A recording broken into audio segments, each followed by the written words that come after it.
I say out of love, but some of you need to be told.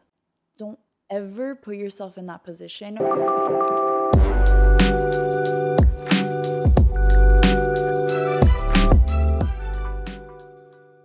Hi guys, it's Pau and welcome back to the My Best Self podcast where we become the best version of ourselves. So today we have a very cozy episode. Also, before we get into the episode, I just want to say I am so sorry for not posting last week. I'm not gonna lie, you guys, I got caught up. I didn't make time to film the episode. It was a crazy week traveling for Thanksgiving. But nonetheless, we're here today and we're having a girl talk. I'm in my PJs. I have my blanket right here. I'm in a cozy mood and I hope that you are too when you're listening to this. Even if you're not, you're about to be after this talk. These are literally my favorite type of videos and episodes to film just in general. Girl talks. This is where I ask you all to ask me questions. I did ask on my Instagram for you guys to ask me these questions. So if you want to participate in the future, definitely follow me on my Instagram.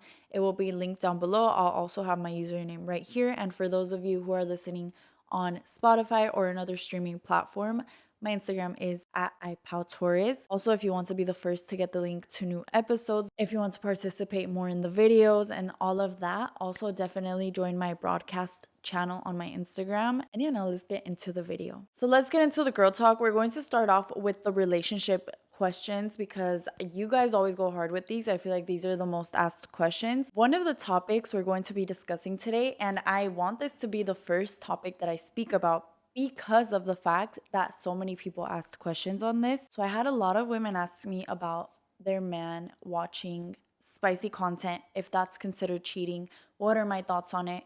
So let's talk about it. Personally, I don't think that watching spicy content is considered cheating, but I don't think that it's okay either. Everyone sets their own personal boundaries towards what they consider cheating or not.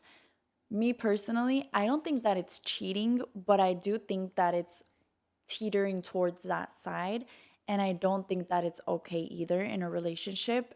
And it has taken me a while to understand that. Like now, as an adult woman, I can see why it's wrong. And especially a lot of girls were asking if you consider it cheating if he's subscribed to somebody on OnlyFans.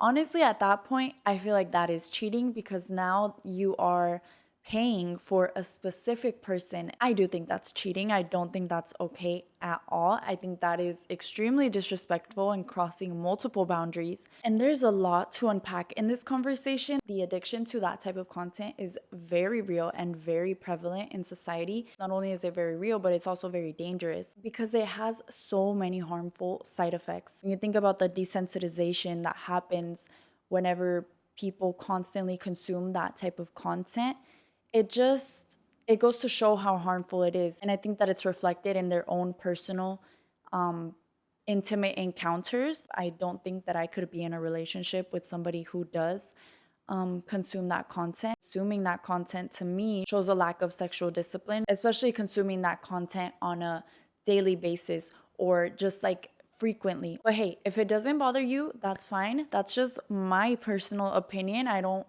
want to be with somebody who isn't sexually disciplined. And I feel like this brings up a conversation that I have seen on social media recently, which is like girls coming out and saying, I don't want to have to block another woman's man because he's in my likes or he's in my comments or he's trying to DM me.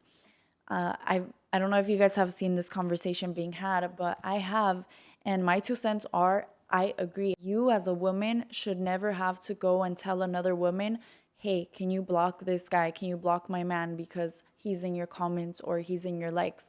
I think that that is, and I say it with love, I think that that is so embarrassing of a position to be put in.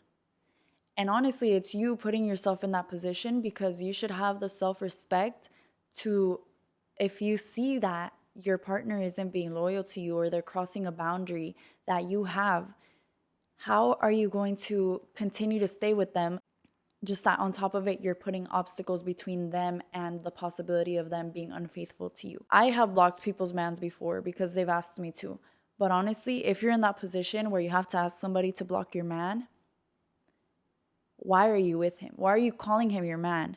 That's my 2 cents. And I say it out of love. I say out of love, but some of you need to be told. Like some of you genuinely need to hear this.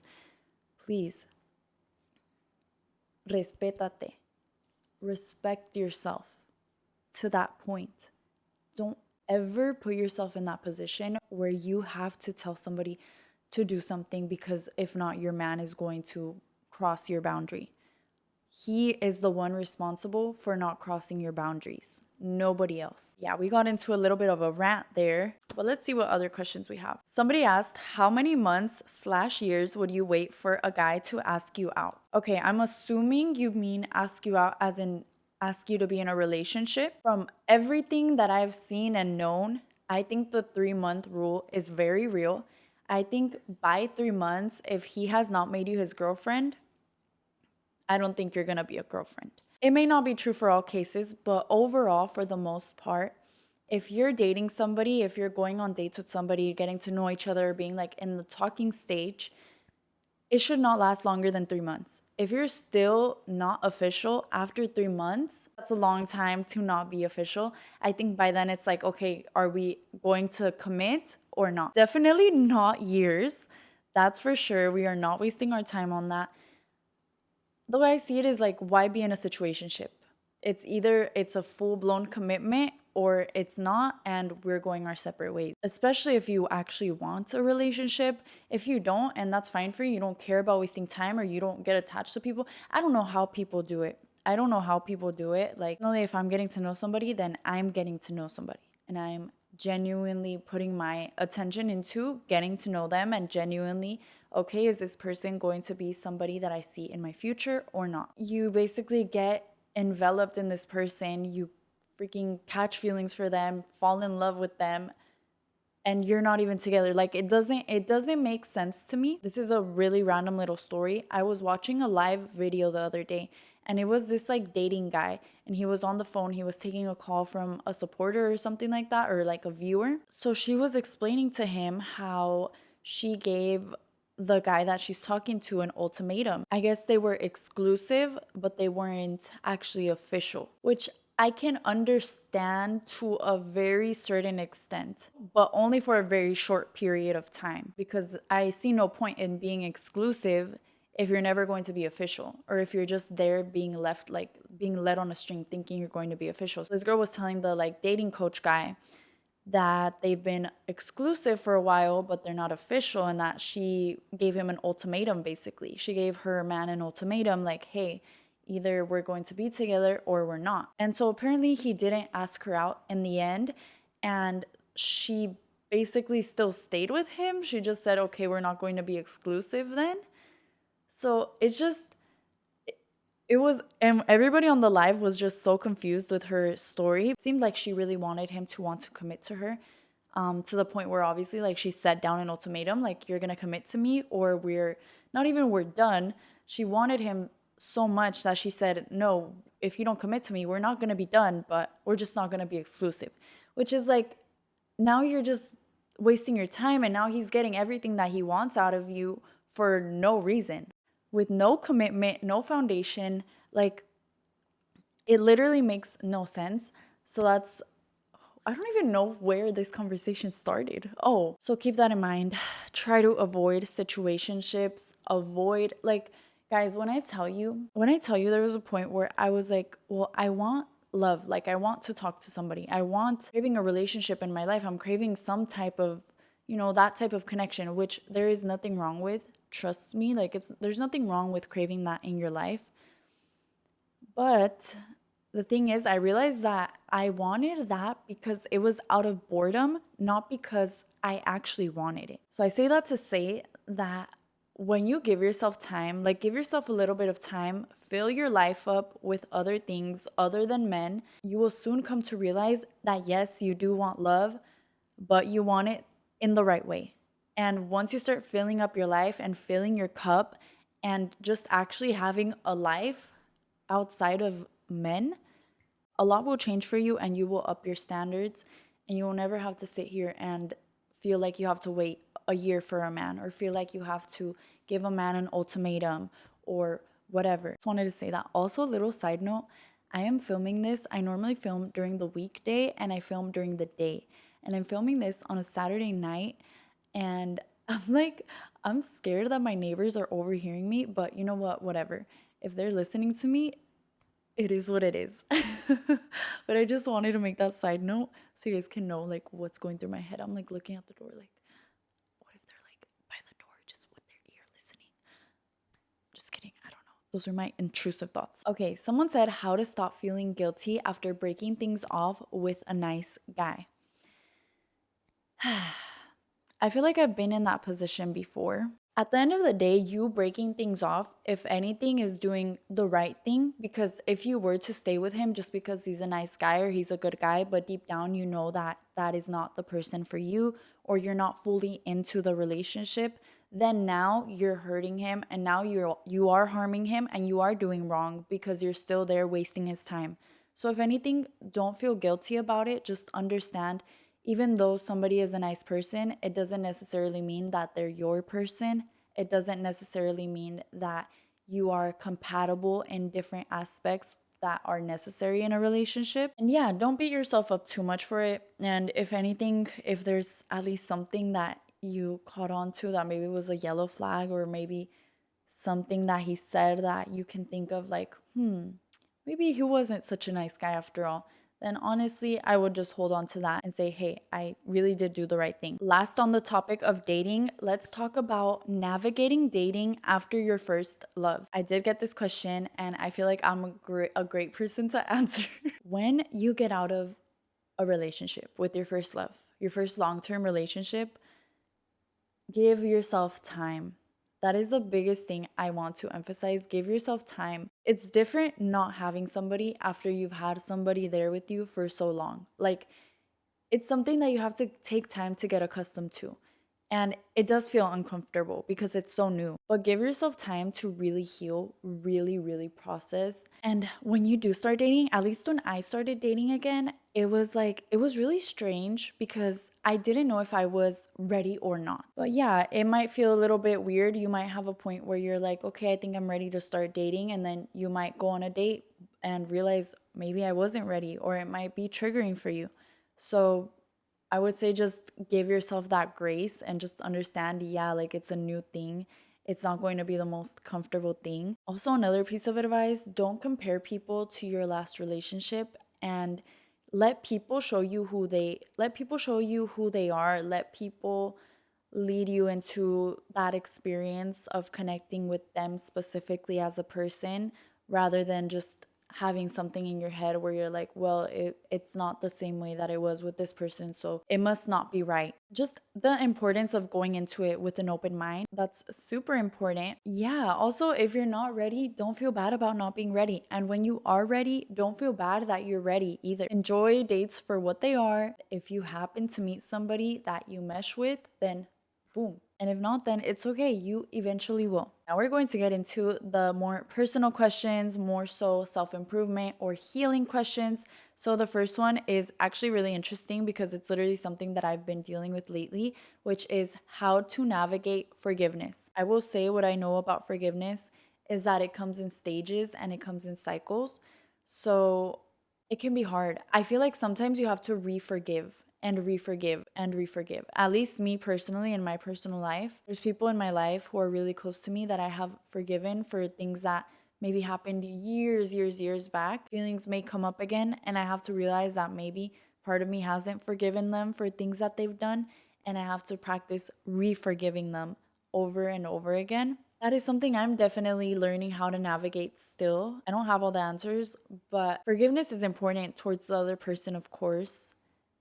But ultimately, it comes down to the relationship that you have with yourself. When you carry anger and hatred and hurt, that is being carried inside of you. So that is not affecting others, it's affecting you. It's weighing you down. So that's why it's really important to find a way to forgive people for their wrongdoings. And also, overall, try not to allow certain situations to dishearten you and to turn you into a cold person or an evil person, or to turn you into the type of person that once hurt you. It can be really hard, but there's so much strength in that.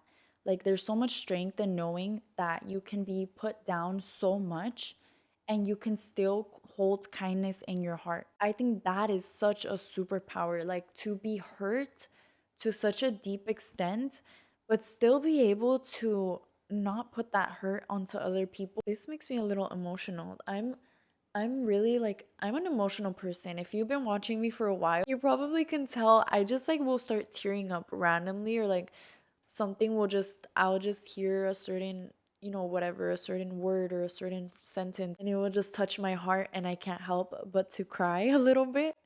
But yeah, that is such a superpower that you can have in this world. Never let other people turn you cold. I also got a question. This one kind of goes into relationships too, but I wanted to include it in this section because of my answer. So somebody said, how do I navigate making time for relationships with college and work? First of all, you're doing amazing. I am happy for you that you are pursuing education. I'm sure it is a lot of work, college and work, and then navigating your personal relationships. I'm sure that can be a lot. Certain given moments and certain given times in your life, you're going to have more time for specific things. There's only so much that you can really focus on.